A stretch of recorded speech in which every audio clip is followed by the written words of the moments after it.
Brazil and Mana could pay more Australia and New Zealand you for the world down under na ye kobo Emma World Cup afi Ghana nko bi ntini wadwen say enkoso but enyewa Brazil koduru ye no hwe aeroplane de omkoye na no woman should be forced to cover her head na ohema nte obaba your friend say Masha Amini Iran ni no na mfoni eda aeroplane no ho na Iran sama ekoso no football and politics ya ka say intimi ensesada Boeing Dreamliner and the Brazil ekopie Mata and esi form no 37-year-old Mata and also so akopie na say ohwe asem no ma Masha Amini no onie obaya order TV see your babia September 2022 owo Iran no we na kofa nsem bebre by ma protest so kwa ye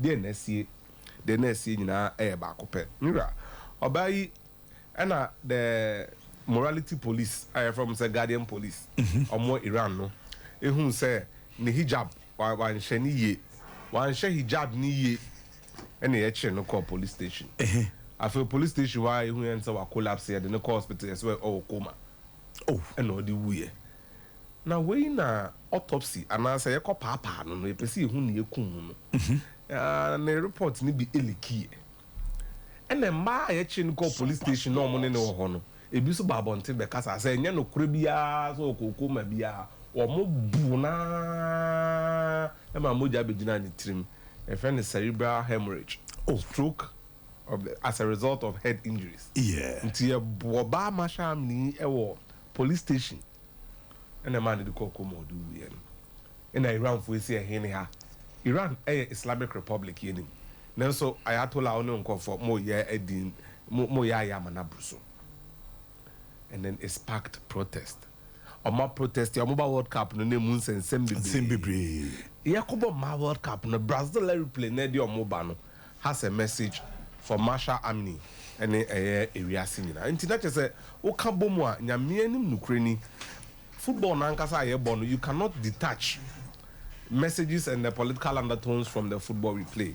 It is when we say Brazil mana be do Australia na say Masha Amni eda ho o ma sama mo ka che wiase nyina ne say enye ba force say oba bia enkata ne tiri ho eno ene ye ka say wiase we no enema mienu na ntwinam edepa ane so we bi pa ba ko India na ba bia omo wo no bia Hindu for no do so no uri na ntwe omitim kwaku last time now di hon you get the point ntokwa nansen akoso e o mepo e o India ntokwa no ama se bi nkamofo bibrewu ukobisa se de ntina omo kontokwa no pe ya omo se Hindu for no ehun se de nantwi egukam a ye de omu tukwan na nkamofo no omo de nantwi ni tukwan no omo de aba ebu nantwi no na nantwi no so ye sacred animal aboa omun uniform Hindu ni bia anwi nantwi tine no abufo no makobo o matwetu agu omu eku bi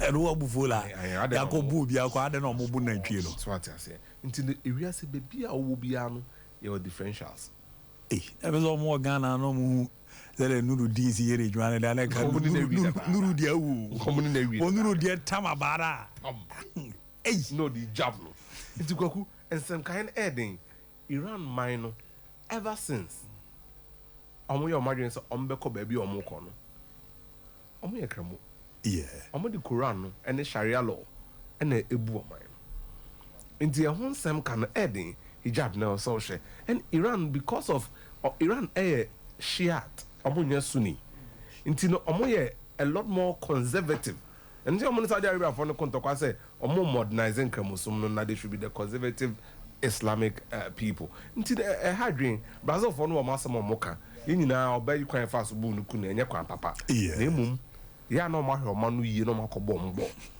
wabo tetem ko because omo no Germany and say gina the Germany ko ye okata no ebi na Brazil asha say Australia no what I say Brazil 2-time Olympic silver medalist and omo ye runner up in 2007 but football and the politics na omo ye bad fellows na mum o ma bi so asem no mo kan na mo nya botre kakra because baby no ware krama yembu baby no bonaboto upper east baga ukwa chimfo no my friend upon chikoko sort as here the fact say wo nwe no obi bonum bia o say kusie be pono so edukrom so sane akoso manya ofa kofodua na pese kwakoso kwa ho no ye nwe kusie no yes omonwe nti kosie ni timi nyina no ne namo ba brebre no be fa ye bunu a ya ma na ye ti so what I say you know the nipa sitting culture and its way no you would have to be careful and here pa because send you be any ade no so one tiase and hwe no exactly but this is Brazil showing solidarity to women in Iran and their home self.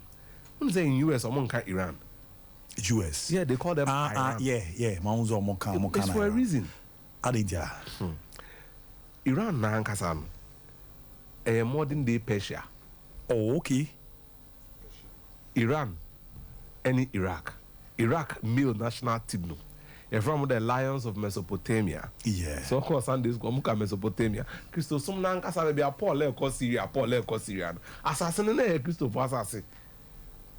Like the indigents. Who extended now we share send your boy your money mana even Syria like this. Why have because Nkremofo na do so. Right? But omo assassin your money and they are in the minority na from Alavites. Oh okay.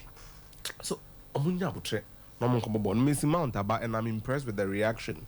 Needi kan Rio Ferdinand. I'm say also bantem ma akomya mo anije. So no tron sem ni bia anti no Rio Ferdinand ba and Messi Mount really pleased with Messi Mount coming in. Young, talented, hungry. He has the experience of big games with pressure which comes when playing for United. As a player, he will bring us goals, creativity and work ethic and a willing runner into the opposition box. He definitely adds to what we have. Fantastic news. Bruno Fernandes was also saying, Bosom Patrol. Bruno also didn't the about why did you take so long to sign? Welcome, Mr. Mount. And then in Iowa, Mr. Mount has decided to mount pressure on us. So we'll also be here to see to the mountain of the pressure. But you crowd of late in the form, no, I mean, when years out. Oh, we all pass a media make out. Hey, Balaten. Oh, say, men come out to work. Referee Bona Bempi. You may come out to fire pen and paper. And to make come out to. About you have features, me that I mean, you. Oh, come, Musipra. To make come out to patrol. Just for the Jana crime comes, this is the boy who had a dream and send baby. But whatever come on. Miss Mountaba. 60 million. I can't 1 year. Or you're British homegrown. Or you're hungry. Or bo pass among the Champions League. Massa. Standards no was wrong. Next year be so. Me jina. Ye techri.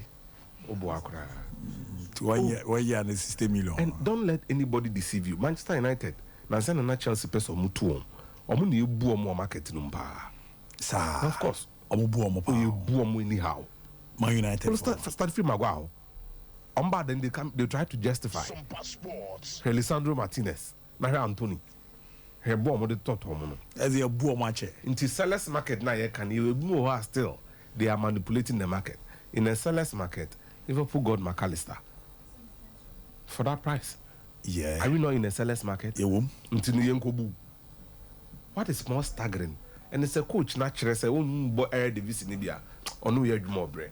Because players are buy our ton 60% from the air division background, which in itself is impressive. Intini Manakwaba, I'm say, "Be come up, sister, yeah." Your bishop, Famisi.